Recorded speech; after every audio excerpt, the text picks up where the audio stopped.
Assalamualaikum warahmatullahi wabarakatuh. Perkenalkan, nama saya Pudaryani, NIM 201230216 dari Prodi Pendidikan Agama Islam dari kelas 3 PAIE.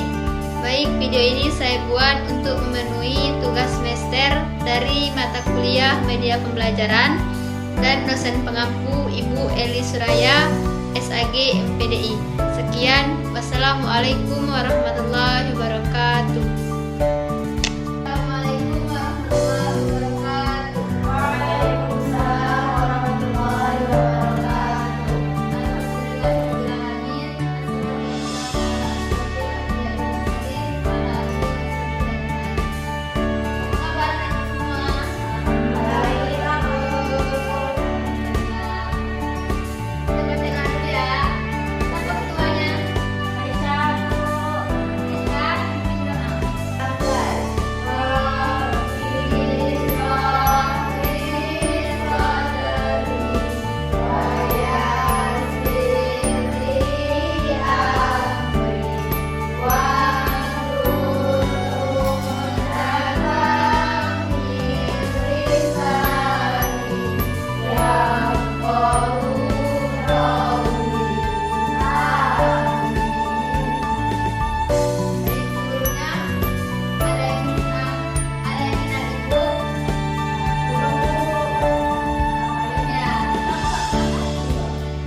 bernama Hajar.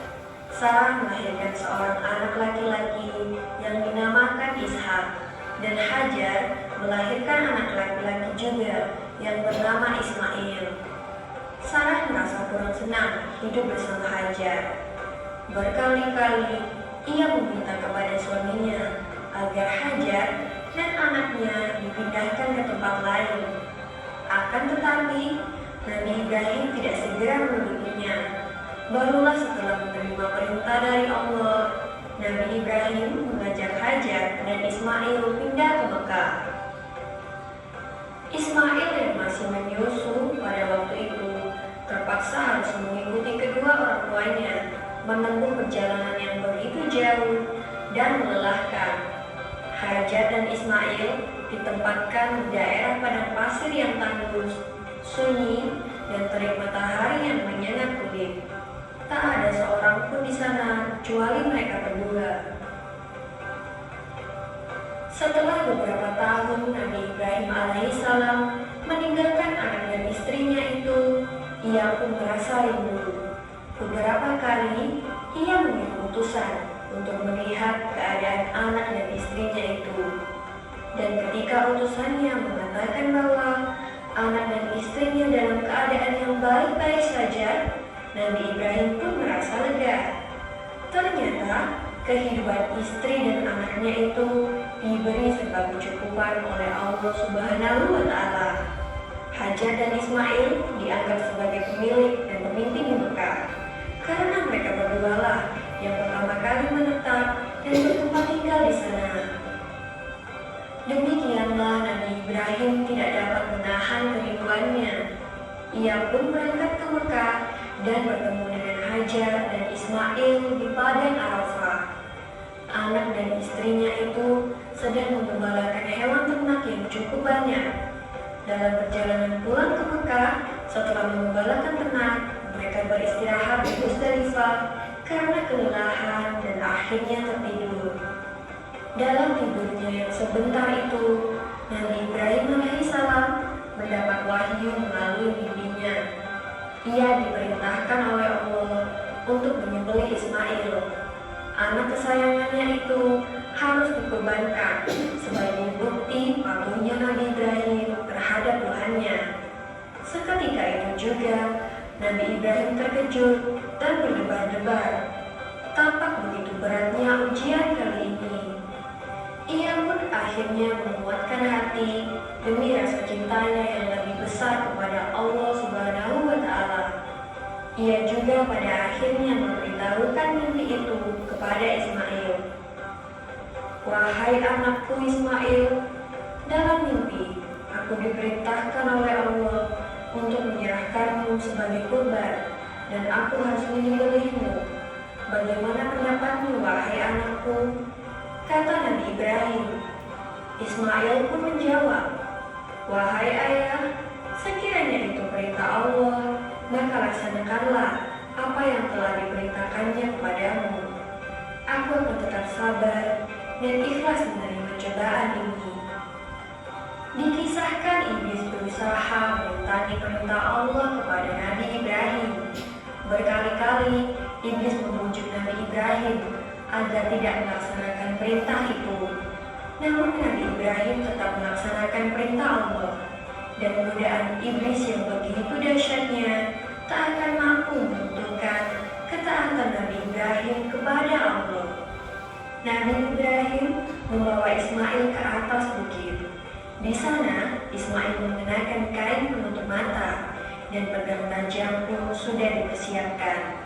Ketika pedang itu sudah berada di leher Ismail, tiba-tiba tubuh Ismail pun diganti dengan seekor kambing yang gemuk oleh malaikat Jibril. Dengan demikian, selamatlah Ismail dari penyembelihan. Allah Subhanahu wa Ta'ala berfirman kepada Nabi Ibrahim, hai Ibrahim, kau sudah melaksanakan perintahku dengan ikhlas. Sebagai gantinya, aku berikan binatang ternak untuk disembelih. Ini adalah cobaan besar bagimu.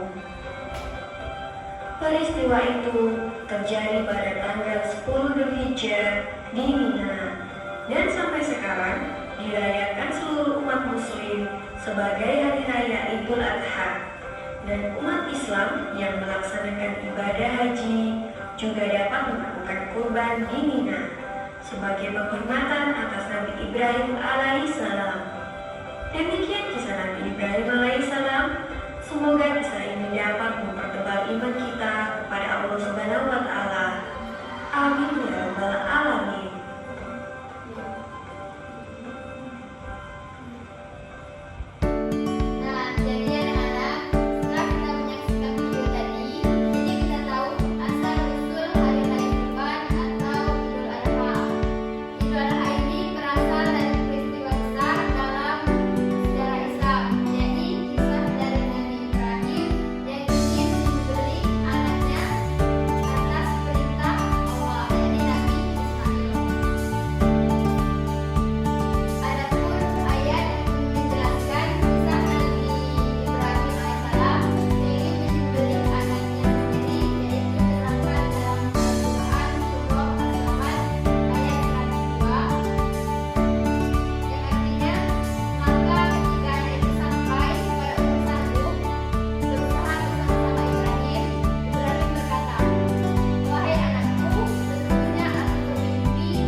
Adapun kesimpulan yang dapat kita ambil dari kisah Nabi Ibrahim yang diperintahkan untuk menyembelih anaknya sendiri, yakni Nabi Ismail alaihissalam, adalah pelajaran tentang ketaatan, keikhlasan, dan pengorbanan dalam menjalankan perintah Allah Subhanahu wa Ta'ala. Nabi Ibrahim menunjukkan bahwa perintah tersebut sangatlah berat dan sulit untuk diterima oleh akal, namun ia tetap menjalankan perintah tersebut. Dan Nabi Ismail pun sebagai anak yang taat kepada orang tua dan Allah Subhanahu wa Ta'ala, ia rela menjalankan perintah tersebut tanpa ragu. Namun di saat terakhir Allah Subhanahu wa Ta'ala menggantikan Nabi Ismail alaihissalam dengan seekor domba, dan ini menunjukkan bahwa Allah Subhanahu wa Ta'ala tidak ingin menyusahkan seorang hambanya, tetapi ingin menguji sejauh manakah keimanan seseorang. Sebagaimana di dalam Al-Quran surah Al-Baqarah ayat 286 yang berbunyi, Bismillahirrahmanirrahim, La yukallifullahu nafsan illa wus'aha, yang artinya Allah tidak akan membebani seseorang di luar kemampuannya. Dan kisah Nabi Ibrahim ini mengajarkan kita untuk selalu taat kepada Allah Subhanahu wa Ta'ala, walaupun kadang perintahnya terasa sulit. Namun Nabi Ibrahim rela melakukan apa saja demi Allah Subhanahu wa Ta'ala, dan Nabi Ismail pun sangat patuh kepadanya. Dan karena mereka ikhlas melakukannya tadi, jadi Allah menggantikan Nabi Ismail alaihissalam dengan seekor domba.